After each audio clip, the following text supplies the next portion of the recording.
sitting down with Davina Yeo, Chief of Staff of Microsoft, and we're very happy to hear her personal story. Davina grew up in Singapore, having subsequent career within global tech firms across the region, having lived and worked in Hong Kong and Indonesia. Today's topic is around female executives, and more importantly, how we can understand, learn, and leverage on the many experiences you've had to inspire and influence the next generation of female leaders behind you.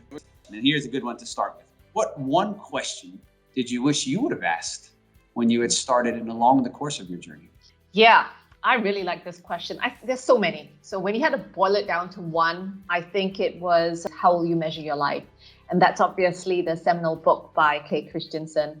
And I think it really speaks to me because it's about creating a strategy in life, about where you're spending your time, your talent, and your energy. So yeah, that's to me, if I could wipe back the clock, that would be the one question. Your life strategy. All right. Yeah. And next question, I like this one a lot. And this is one I really want you to share with us. If you can think back along your journey, and this is important to the audience, a challenging lesson or story you've had that's unique to you being a female and an executive along this process. I think remember when I was in my first leadership position, and it was a very much male-dominated leadership team. And I think the most important thing there that I learned to speak out was being unafraid to actually speak out and to represent.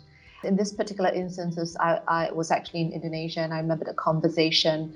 And I thought that there were certain riots that were going on in Indonesia, and I was a bit more fortunate. I did have a driver, as you do in Indonesia, to bring people home. But then I had to realize that it wasn't always the case. And there were many other females that I needed to speak out for. So that to me was the most important thing, to be able to speak out and make sure that you are thinking actively and to make sure your voice is heard. Indeed. I think oftentimes people don't have the platform to listen their message heard. So we have to help others. Where you are now in your life and your career, when you think of the next generation of female leaders coming up and behind you, what do you think their challenge is? The next generation is just incredible. They have just so much more awareness, right? My eldest daughter, she's 12. She's constantly pushing me my stance. And she asked me things about my stance and actions on gender, LGBT, race privilege. I think it is for them not just thinking about it, thinking beyond gender, thinking beyond diversity from a gender perspective, but learning how to be a better ally and knowing how to stand up, speak out for everyone. It's phenomenal. Your daughter's thinking about that at her age. Yes, I know. It's a topical and very relevant conversation to where we are today. We hear often this word empathy. It's used quite often in the workplace and outside of the workplace, especially with what's going on now. It's actually almost like a course executives have to go through for good and bad reasons. Why is this such a relevant and topical conversation in the workplace? Yeah, I think given the current circumstance that we are in, and this period of remote working is so much more important because it's so easy to forget the circumstances that each employee is actually going through right now. So easy to overlook and just forget, why they might be performing as such or not, right? Because you don't know what's actually happening in the background. My wish here is that the broader emphasis on empathy continues to stay beyond this period. It's easy to think about the here and now and why it's so important, but to continue and maintain that. And it's really important just to be able to listen, understand that person's point of view, be curious, walk in their shoes.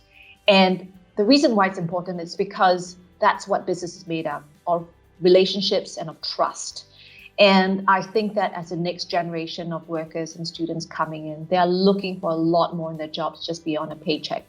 So as leaders, knowing how to build that trust, that those strong relationships and listening and being curious, I think it's that first step. We hear that a lot these days. It's going on around in the world. This is a good one. What are some strategies that can help women achieve the success they want in their workplace, but especially in oftentimes male-dominated roles or industries? I think the first one, knowing that a job well done is necessary, but insufficient condition for success. I think that's my number one rule. I think in Asia, it's too often that women learn too late in their careers to stand up and speak up for themselves. And I think that's partially just cultural and the way we've been taught in school. So finding allies, creating networks, seeking both men and women to act as allies, mentors, sponsors, and being intentional about how you use each of these networks, because they're slightly different, but knowing what each stand for and how you can use them. The last point I would say is focus on the transition points in your career, first jobs, when you're having kids, and when you need more support, and building up, to my earlier point about having the right network to be able to support you through those transition points is really critical. So yeah, those are my strategies. That's very important. What are some assumptions, biases, unconscious or not, that you've experienced as a female leader? Yeah, I think my number one, there's probably a few, but I think the number one would be around, especially here in Singapore, would be around mobility. Especially after you're a mother, and there is an assumption that because you are a mother with kids, you cannot move to another country. Just don't assume, don't make that assumption, because there are plenty of women, and ask that question if they are actually open to it, knowing that it doesn't actually hold them back in their career if they don't as well. It is their choice for them to be able to decide. But I think the first step is just being open and asking them and seeing if they're even willing to that opportunity if they choose to. And you are a living, breathing example of that, having been in Hong Kong, Indonesia, and Singapore. These next two are sort of fill in the blank, so to speak. Answer this sentence. If I were a brand, I would be similar to, or I am similar to? Airbnb. Oh, Reinvention and connecting. And I really love how they're reinventing what travel is all about and bringing global communities and connecting people. And they really have revolutionized that industry. It's fantastic. Yeah. All right. Getting back to something a little more serious now. And I think this is going to highlight to the audience about your journey. What's the greatest risk you've taken? And then once you've answered that, sort of articulate to us how that then helped you get where you are. Yeah. Does having a child count? I really think so.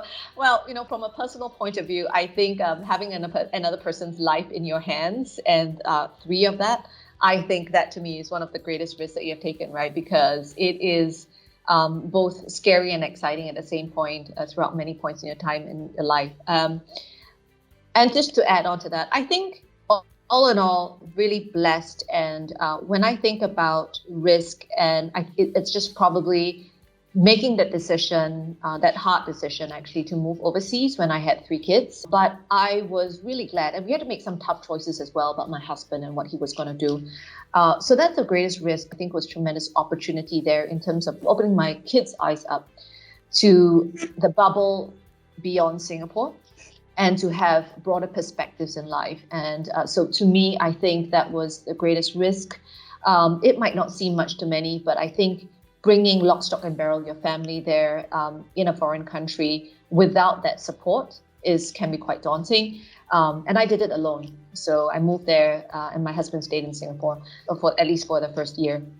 So it was quite risky, but the rewards were amazing. And I think that, both from a professional as well as personal level, it has really opened our eyes up as to, what can be next.